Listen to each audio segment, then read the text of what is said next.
Er du ikke kommet i gang med at bruge ChatGPT endnu, så fortvivl ikke. Drop det og gå direkte til Microsoft Copilot eller til Bing, for her kan du både bruge kunstig intelligens og søge på internettet på samme tid. Der er flere måder at gøre det på, enten ved at skrive i søgefeltet, og når man trykker her på Bing, jamen, så søger man faktisk med kunstig intelligens.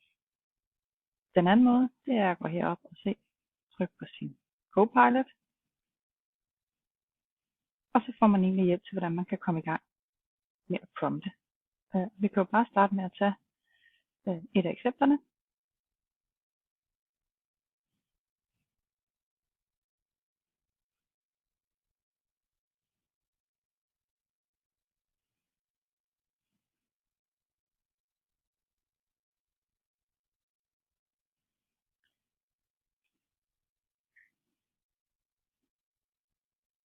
Men vi kan også spørge den om noget fagligt.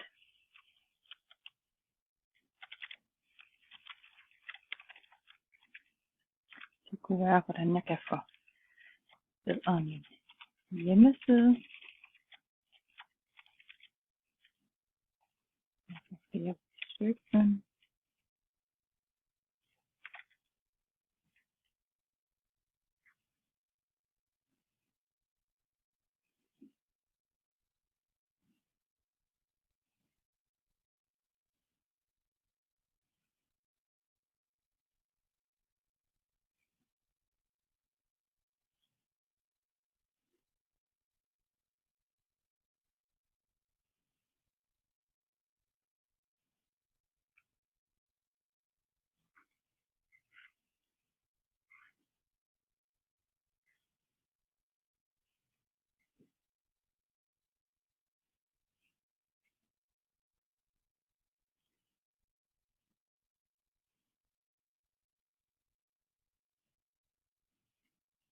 Så var der gode bud på, hvordan man gør det. Og jeg kan også blive hjulpet til at spørge yderligere ind.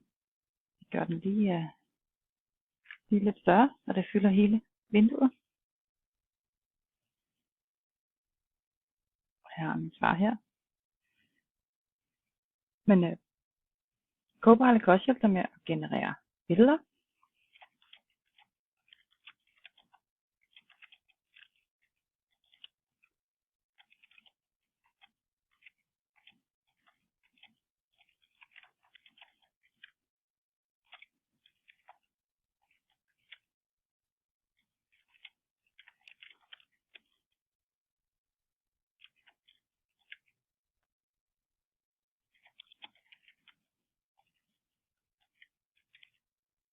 Gerne have et billede af nogle personer, der sidder foran en computer i noget juletøj, så det ser lidt hyggeligt ud.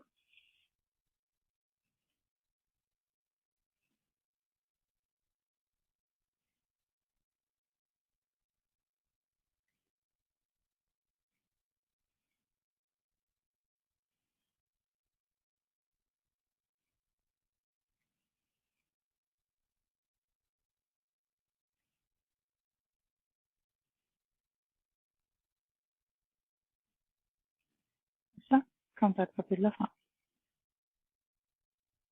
Så der er lidt at lege med i juleferien. Og Copilot, hvis man har noget Microsoft 365, jamen så kan man bruge det gratis. Hvorimod, hvis du skal have den gode ChatGPT, jamen så skal man betale. Og faktisk så er det ChatGPT's kunstig intelligens, der ligger bag ved Copilot.